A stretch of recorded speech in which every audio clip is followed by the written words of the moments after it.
ಪಟ್ಟಣ ಪಂಚಾಯಿತಿ ವಾಣಿಜ್ಯ ಮಳಿಗೆ ಹರಾಜು ಪ್ರಕ್ರಿಯೆ ಹೈಕೋರ್ಟ್ನಿಂದ ಮತ್ತೆ ತಡೆಯಾಜ್ಞೆ. ನ್ಯೂಸ್5ಗೆ ಸ್ವಾಗತ. ಸೋಮವಾರಪೇಟೆ ಪಟ್ಟಣ ಪಂಚಾಯತ್ ವ್ಯಾಪ್ತಿಗೆ ಒಳಪಡುವ ಮಳಿಗೆಗಳ ಹರಾಜು ಪ್ರಕ್ರಿಯೆಗೆ ಸಂಬಂಧಿಸಿದಂತೆ ಗೊಂದಲಗಳು ಮುಂದುವರೆದಿದ್ದು, ಪಟ್ಟಣ ಪಂಚಾಯತ್ನ ಕೆಲವೊಂದು ತಪ್ಪು ಹೆಜ್ಜೆಗಳಿಂದಾಗಿ ದಿನಕ್ಕೊಂದು ಸಮಸ್ಯೆಗಳು ಎದುರಾಗುತ್ತಲಿವೆ. ಪಟ್ಟಣ ಪಂಚಾಯಿತಿ ಮಳಿಗೆಗಳ ಹರಾಜು ಎಂಬುದು ಮಧ್ಯವರ್ತಿಗಳಿಗೆ ಹಬ್ಬದೂಟದಂತಾಗಿದ್ದು, ಈಗಿರುವ ವರ್ತಕರ ಪಟ್ಟಣ ಪಂಚಾಯಿತಿಯ ಮಳಿಗೆಗಳ ಹರಾಜು ಎಂಬುದು ಮಧ್ಯವರ್ತಿಗಳಿಗೆ ಹಬ್ಬದೂಟದಂತಾಗಿದೆ ಎಂಬುದು ಈಗಿರುವ ವರ್ತಕರ ಆರೋಪವಾಗಿದ್ದು, ಸೆಟಲ್ಮೆಂಟ್ಗೆಂತೆ ಇರುವ ಕೆಲವರಿಂದಾಗಿ ಬಡವರ್ತಕರು ಅತಂತ್ರರಾಗಿದ್ದಾರೆ. ಹಣವಂತರು ಇಂತಹ ಮಧ್ಯವರ್ತಿಗಳಿಗೆ ಲಕ್ಷಗಟ್ಟಲೆ ಹಣ ನೀಡಿ ಅಂಗಡಿಯನ್ನು ಉಳಿಸಿಕೊಂಡಿದ್ದಾರೆ. ಬಡವರ್ತಕರು ಬೀದಿಗೆ ಬೀಳುವ ಸನ್ನಿವೇಶ ಸೃಷ್ಟಿಯಾಗಿದೆ ಎಂಬುದು ಪಟ್ಟಣ ಪಂಚಾಯತ್ ಸಾಮಾನ್ಯ ಸಭೆಯಲ್ಲೂ ಪ್ರತಿಧ್ವನಿಸಿತ್ತು.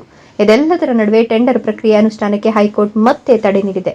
ಪಟ್ಟಣದ ವರ್ತಕರಾದ ಬಿಜಿ ಅಶೋಕ್ ಮತ್ತು ಯಶೋಧ ಆರ್ ಶೆಟ್ಟಿ ಅವರುಗಳು ಪಟ್ಟಣ ಪಂಚಾಯತ್ ಮಳಿಗೆ ಹರಾಜಿನಲ್ಲಿ ಹಲವಷ್ಟು ಲೋಪದೋಷಗಳಿದ್ದು, ಟೆಂಡರ್ನಲ್ಲಿ ಅಕ್ರಮ ನಡೆದಿದೆ, ನಿಯಮಾವಳಿ ಪ್ರಕಾರ ಪ್ರಕ್ರಿಯೆ ನಡೆಸದೇ ಇರೋದ್ರಿಂದ ನಮಗೆ ಅನ್ಯಾಯವಾಗಿದೆ ಅಂತ ರಾಜ್ಯ ಉಚ್ಚ ನ್ಯಾಯಾಲಯದಲ್ಲಿ ಅರ್ಜಿ ಸಲ್ಲಿಸಿದ್ರು. ಜಿಲ್ಲಾಧಿಕಾರಿಗಳು ಪಟ್ಟಣ ಪಂಚಾಯಿತಿಯ ಮುಖ್ಯಾಧಿಕಾರಿಗಳನ್ನ ಪ್ರತಿವಾದಿಗಳನ್ನಾಗಿಸಿ ಸಲ್ಲಿಕೆಯಾಗಿದ್ದ ಅರ್ಜಿಯನ್ನ ನ್ಯಾಯಾಲಯ ಪುರಸ್ಕರಿಸಿದ್ದು, ಕಳೆದ 12/12/2024 ಪಟ್ಟಣ ಪಂಚಾಯತ್ ತೆಗೆದುಕೊಂಡ ನಿರ್ಣಯದ ಅನುಷ್ಠಾನಕ್ಕೆ ಇದೀಗ ತಾತ್ಕಾಲಿಕ ತಡೆಯಾಜ್ಞೆ ನೀಡಿದೆ.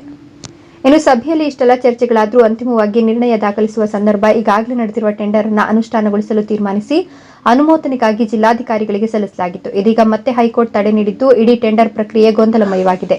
ಈ ಹಿಂದೆ ಆಡಳಿತಾಧಿಕಾರಿಯಾಗಿದ್ದ ತಾಲೂಕು ತಹಶೀಲ್ದಾರ್ ನರಗುಂದ್ ಅವರ ಅಧ್ಯಕ್ಷತೆಯಲ್ಲಿ ನಡೆದ ಸಭೆಯಲ್ಲಿ ಈಗಿರುವ ವರ್ತಕರುಗಳಿಗೆ ಬಾಡಿಗೆ ಹೆಚ್ಚಿಸಿ ಮರು ಹಂಚಿಕೆ ಮಾಡಲು ಅವಕಾಶವಿದೆಯೇ ಎಂಬ ಬಗ್ಗೆ ಜಿಲ್ಲಾಧಿಕಾರಿಗಳಿಗೆ ಪತ್ರ ಬರೆದು ಮಾಹಿತಿ ಪಡೆಯುವಂತೆ ಚುನಾಯಿತ ಸದಸ್ಯರುಗಳು ಅಭಿಪ್ರಾಯಿಸಿದ್ದಾರೆ.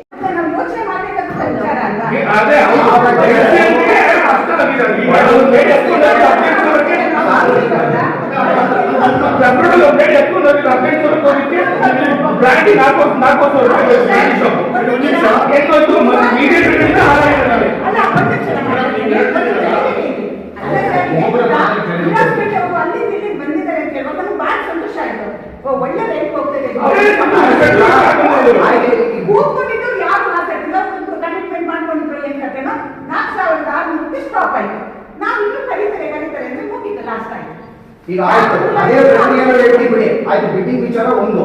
ಈಗ ಮಳಿಗೆ ಕರಿತಾ ಇದ್ರಲ್ಲ ಟೆಂಡರ್, ನೀವು ಇದ್ರಿ ಅಧ್ಯಕ್ಷ, ನೀವೇ ಇದ್ದೀರಿ, ಟೆಂಡರ್ ಕರಿತಾ ಇದ್ರಿ.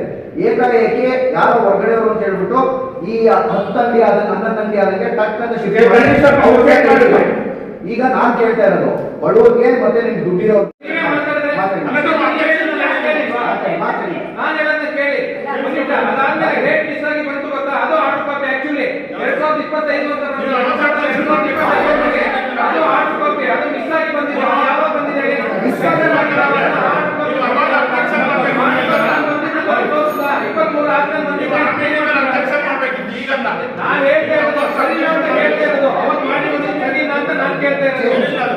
ಮತ್ತೆ ಅವತ್ತು ಯಾರು ಒಬ್ಜೆಕ್ಷನ್ ಮಾಡಿಲ್ಲ, ಆಯ್ತು ಟೆಂಡರ್ ಅವತ್ತು ಯಾರು ಆರ್ಡರ್ ಕಾಪಿನ ತೋರಿಸಿ ಟೆಂಡರ್ ಮಾಡಿ ಹಾಕಿರ್ಲಿಲ್ಲ ಗೊತ್ತಾ?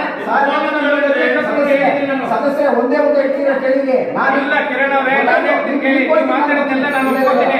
ಆದ್ರೆ ಆರ್ಡರ್ ಕಾಪಿ ಬಂದಿರೋದ ನಾನು ಆರ್ಡರ್ ಕಾಪಿ ನಾನು ತೋರಿಸ್ತೀನಿ, ಬೇಕಾದ್ರೆ ಮಾಡಿಸ್ತೀರಾ ನೀವು? ಆರ್ಡರ್ ಕಾಪಿನ ಟೆಂಡರ್ ಆದ್ಮೇಲೆ ಆರ್ಡರ್ ಕಾಪಿ ಬಂದಿರೋದು ನನ್ನ ಕಾಪಿ ಇದೆ, ನಾನು ಅರ್ಧ ಗಂಟೆ ತಂದು ತೋರಿಸ್ತೀನಿ, ನೀವು ಒಪ್ಕೋತೀರಾ?